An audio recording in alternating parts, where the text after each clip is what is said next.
أعوذ بالله من الشيطان الرجيم. بسم الله الرحمن الرحیم.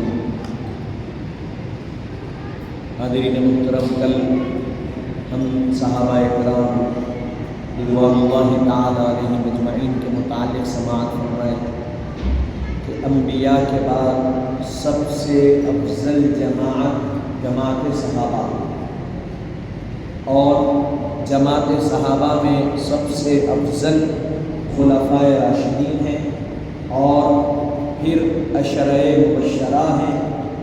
یہ افضل ترین صحابہ کرام ہیں، اور صحابہ کرام میں سب سے افضل وہ صحابہ کرام ہیں جو جنگ بدر، جنگ احد یعنی ابتدائی زمانے میں اسلام کے شریک رہے.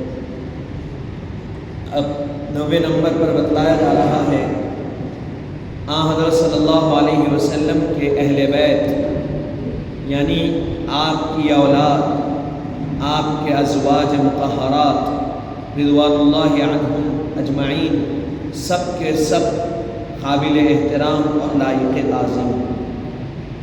آپ صلی اللہ علیہ وسلم کی اولاد، اہل بیت، آپ کے والدین، آپ کے ازواج مطہرات، آپ کے بیٹے بیٹیاں سب لائق احترام ہیں، اور سب کا احترام کرنا ہر کسی کے لیے لازم و ضروری ہے.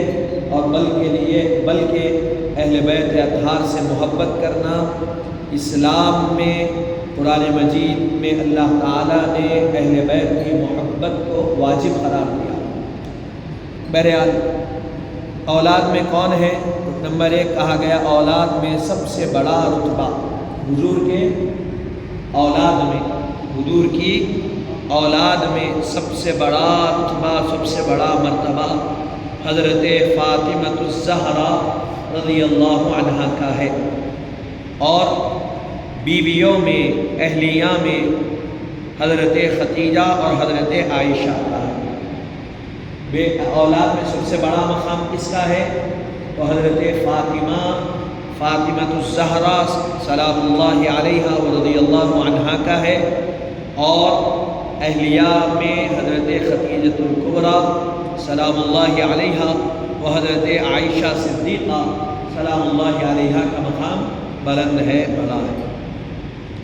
نمبر 2 حضرت امام حسن اور حسین رضی اللہ عنہما، حضرت صلی اللہ علیہ وسلم کے مقبول نواسے اور نوجوانان جنت کے سردار. حضرت امام حسن اور حضرت امام حسین رضی اللہ عنہم حضرت صلی اللہ علیہ وسلم یعنی آپ کے اور ہمارے آقا صلی اللہ علیہ وسلم کے مقبول نواسے اور نوجوانان جنت کے سردار. جوانان جنت کے، نوجوان نہیں، جوانان جنت کے سردار. اور حضرت رسول پاک صلی اللہ علیہ وسلم کے صاحبزادی حضرت فاطمہ الزہرا رضی اللہ عنہا کے متعلق کہا گیا کہ آپ جنتی عورتوں کی سردارہ ہیں. یہ تو سب جانتے ہیں. پھر یہاں حضرت امام حسن اور حسین، یہ دونوں کے بارے میں کہا گیا یہ جنتی جوانوں کے سردار بھی ہیں اور حضور کے مقبول نواسے بھی ہیں، اور حضور نے ان کو اپنے بیٹے بھی قرار دیا. احادیث مبارکہ میں ارشاد فرمایا کہ یہ میرے بیٹی کے بیٹے بھی ہیں اور میرے بھی بیٹے ہیں، یہ ارشاد فرمایا. تو یہ اہل بیت اطہار کا مقام.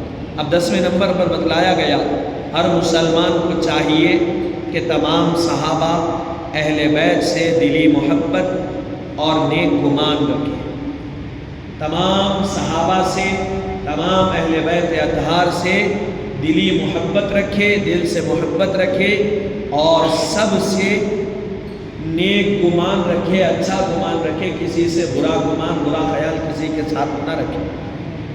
جب ان کا نام لے رضی اللہ عنہ کہیں، اور غرض دل اور زبان ہر طرح سے ان کی تعظیم بجا رہے. رضی اللہ عنہ جب ان کا نام لے تو کہے اللہ ان سے راضی ہے، اور دل سے بھی، زبان سے بھی، ہر اعتبار سے ان کی تعظیم کا، ان کے احترام کا خیال رکھیں.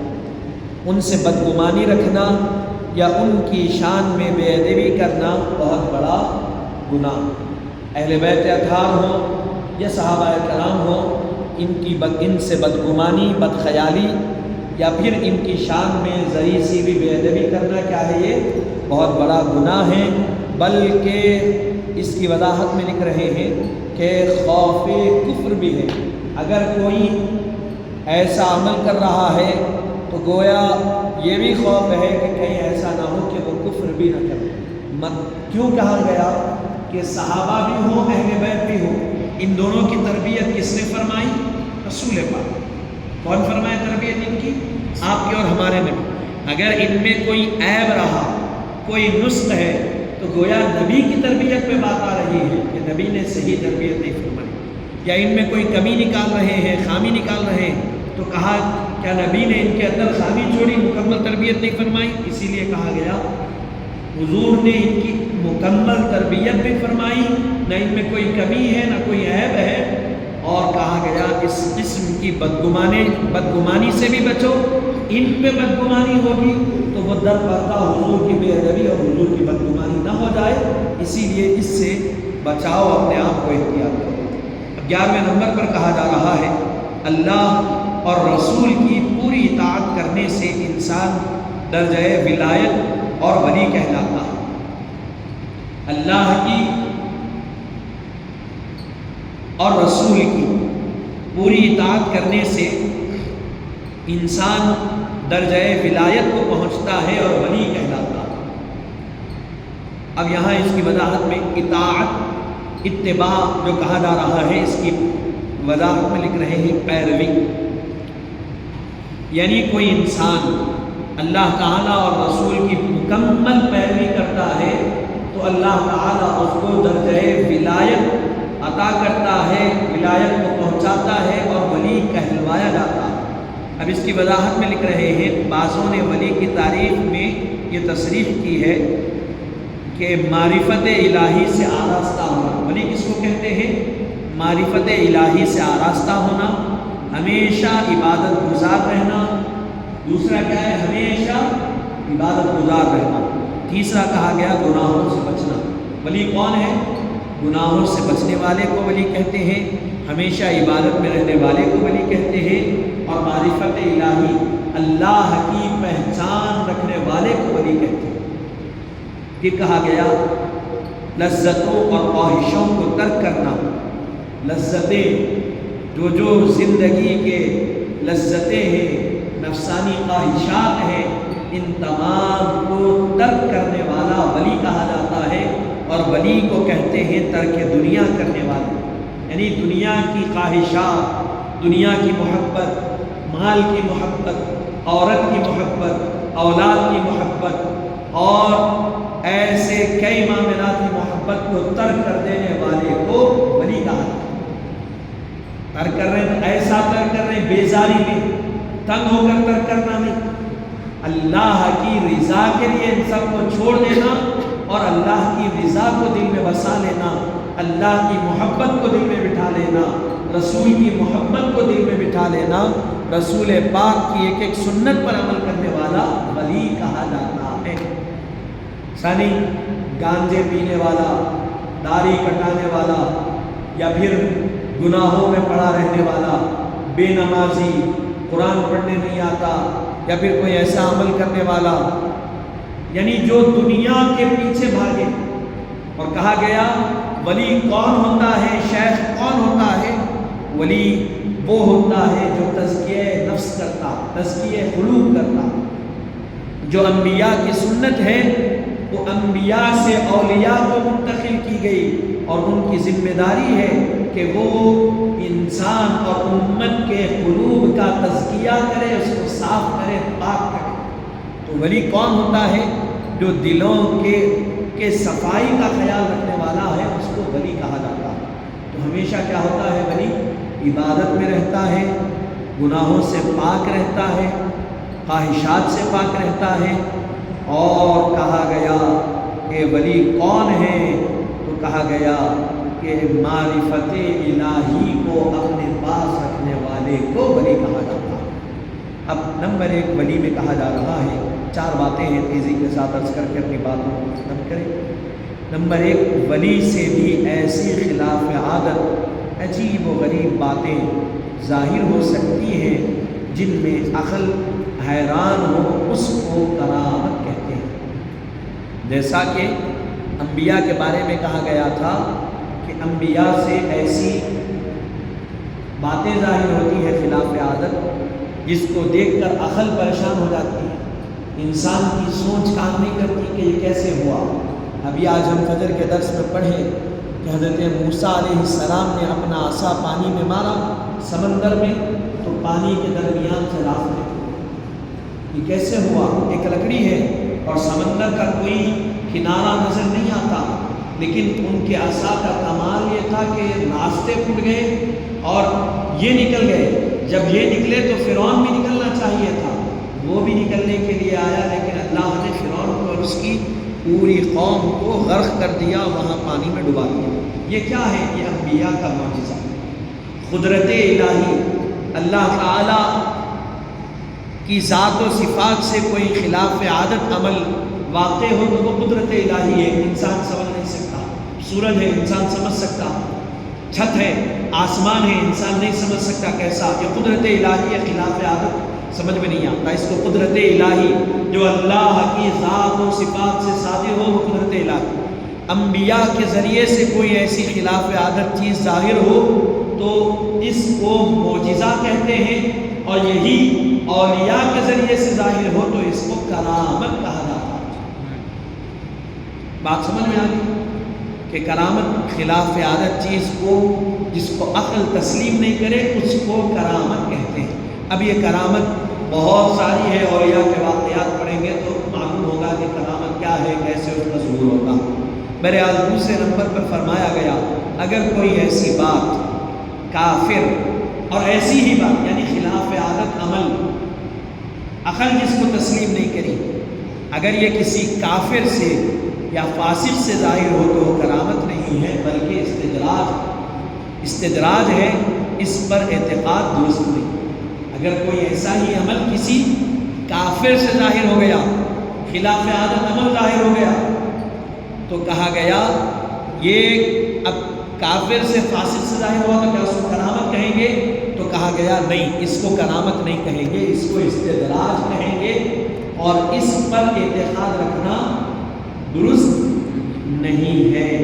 آج کل دیکھ رہے ہیں آپ سوشل میڈیا کا زمانہ، بعض بابا نکلے رنگ برنگے کپڑے پہن لے کے بیٹھ کے پوری زندگی بول رہے ہیں تمہارے پاس آگے ایسا ہونے والا ہے، ایسا ہونے والا ہے، تمہاری زندگی میں یہ شبھ ہے، یہ وہ ہے، یہ وہ ہے، یہ وہ ہے۔ تو یہ جو بتا رہے ہیں یہ کیا ہے؟ اس کو دیکھ کے بعض دیکھنے میں آ رہا، بعض مسلمان بھی اپنے مذہب کو بدل کے جا کے نام نہاد مرتد ہو کے ان سے پوچھ رہے میں پہلے مسلمان تھا، جو بھی تھی وہ ہو سکتا، وہ ان کا منصوبہ بھی ہو سکتا سوشل میڈیا کے پلیٹ فارم پہ اپنے آپ کو عام کرانے کے لیے، لیکن یہ جو چیزیں ان سے وہ بتا رہے ہیں اس پر اعتقاد رکھنا درست نہیں ہے۔ آپ سوچئے کافر ہے، فاسق ہے، گناہگار ہے، منکر الہی ہے، اللہ کا انکار کرنے والا، منکر وحدانیت ہے، منکر رسالت ہے، اگر وہ ایسی چیزیں بتا رہا ہے تو لوگ اس کو سن کر مائل ہو رہے ہیں، اس میں کشش ہے، تو فرمایا گیا یہ تو کافر ہے، اس کے ذریعے سے ایسی چیزیں ظاہر ہو رہی ہیں، اس پر اعتقاد درست نہیں۔ اور اگر اولیاء اگر کوئی ایسی بات بتا دے تو اس پر اعتراض بھی نہیں کیا جا سکتا۔ کر سکتے اعتراض؟ نہیں۔ اگر کوئی اولیاء سے ایسی بات ظاہر ہو، بتائے فلاں وقت ایسا ہوا یا ایسا ہوا، کوئی ہونے والی چیز بتا دیے یا کوئی ایسا معاملہ، تو اس پر اعتقاد رکھنا چاہیے۔ کیوں؟ وہ ایمان والے کی گویائی ہے، ایمان والا بول رہا ہے، اور ایمان والا بھی صرف ایمان والا نہیں ہے، نمازی ہے، متقی ہے، پرہیزگار ہے، عابد ہے، زاہد ہے، تو یہ کہہ رہا ہے، ہو سکتا ہے کہ یہ کوئی خلاف عادت بات کہہ رہا، ہو سکتا ہے کہ یہ درست ہوتا ہے۔ پھر آگے کہا گیا نمبر 3 پر ولایت کے لیے کرامت کا ظاہر ہونا شرط نہیں ہے، البتہ شریعت کی پابندی ضروری ہے۔ انبیاء کے لیے کہا گیا تھا نبوت جن کو ملتی ہے اللہ ان کو کیسے بھی معجزہ عطا کرتا ہے، اور جو نبی ہوتا ہے وہ معجزے کو ظاہر کرتا ہے، نبوت کے ظہور کے لیے معجزہ لازم ہے، ضروری ہے، اسی لیے کفار اور مشرکین کوئی نبی ہوتا تو اس سے کہتے کہ معجزہ ظاہر کر کے بتاؤ خلاف عادت۔ تو اسی طرح کیا ولی کے لیے بھی کرامت ضروری ہے؟ تو کہا گیا نہیں، ولی کے لیے کرامت کا ظہور کرنا، یعنی کوئی ولی ہے تو اس کی ولایت کو ثابت کرنے کے لیے کرامت کا ظہور کرنا ضروری نہیں ہے، جیسے انبیاء اپنی نبوت کو ظاہر کرنے کے لیے معجزہ ظاہر کرتے، اپنی نبوت کو بتلانے کے لیے معجزے کا اظہار کرتے، یہ انبیاء کا کام تھا، ان کے لیے تھا۔ تو کیا ولایت کے ظہور کے لیے، ولایت کے اعلان کے لیے، ولایت کو بتلانے کے لیے، ولایت کو علم میں لانے کے لیے کرامت کا ظہور ضروری ہے؟ کہا گیا نہیں۔ ضروری کیا ہے؟ اسی لیے حضرت پیران پیر غوث العالم دستگیر قدس اللہ سرہ العزیز نے ارشاد فرمایا الاستقامت فوق من الف کرامۃ، اور یہاں یہی بتلایا جا رہا، شریعت پر استقامت کے ساتھ جم جانا 1000 کرامتیں دکھانے سے بہتر۔ کرامتیں دکھانے سے بہتر کیا ہے؟ شریعت پر جم جانا، شریعت جو چیز کہہ رہی ہے اس پر عمل کرنا کرامت دکھانے سے بہتر۔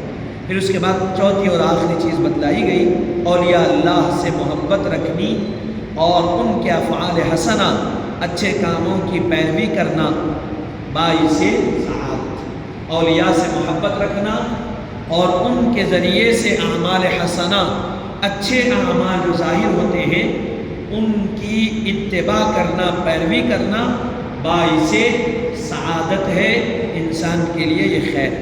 اگر کوئی نہیں کر رہا ہے تو وہ اس کا اپنا اختیار ہے، لیکن اگر کوئی اولیاء کی پیروی نہیں کر رہا، ہم یہ نہیں کہیں گے کہ پیروی کرو، اب آپ کی مرضی، آپ کرنا ہے کریں، نہ کرنا ہے نہ کریں، لیکن پیروی نہیں کرتے ہوئے اولیاء پہ اعتراض کرنا غلط۔ اعتراض نہیں کیا جا سکتا اولیاء، کیونکہ اولیاء حق ہے، اللہ تعالیٰ کی طرف سے ان کو طاقت ملی ہے، پاور ملا ہے، اختیار ملا، شیطان کو بھی اختیار ملا۔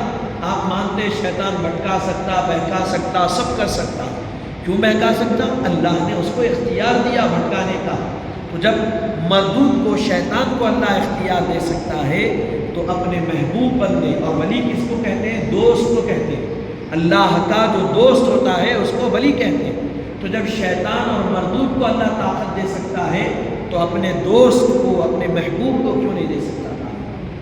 برابر دے سکتا، دے سکتا نہیں دے سکتا؟ دے سکتا، ذہن میں رکھیے، دے سکتا نا۔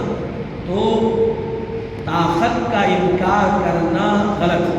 آپ نہیں مانتے مت مانی، ضروری نہیں ہے، یہ نہیں کہا گیا کہ اولیاء کی محبت اور ان کو ماننا لازم ہے، ایمان کا حصہ ہے۔ آپ نہیں مانتے مت مانیے، لیکن نہیں مانتے ہوئے اعتراض کرنا یہ غلط ہے۔ آپ اعتراض مت کریے، کوئی اگر نہیں مان رہا ہے تو مت مانیے، لیکن اعتراض کی ذریعے سی گنجائش نہیں ہے اولیاء کے پاس۔ اگر اعتراض کریں گے تو پھر آپ کا تعاقب بھی کیا جائے گا، آپ کو جواب بھی دیا جائے گا، آپ ذلیل و رسوا دنیا میں بھی ہوں گے اور آخرت میں بھی۔ حاضرین محترم، یہ چند باتیں حضور پاک صلی اللہ علیہ وسلم کے اہل بیت اور اولیاء کے متعلق ہم سماعت فرمائیں۔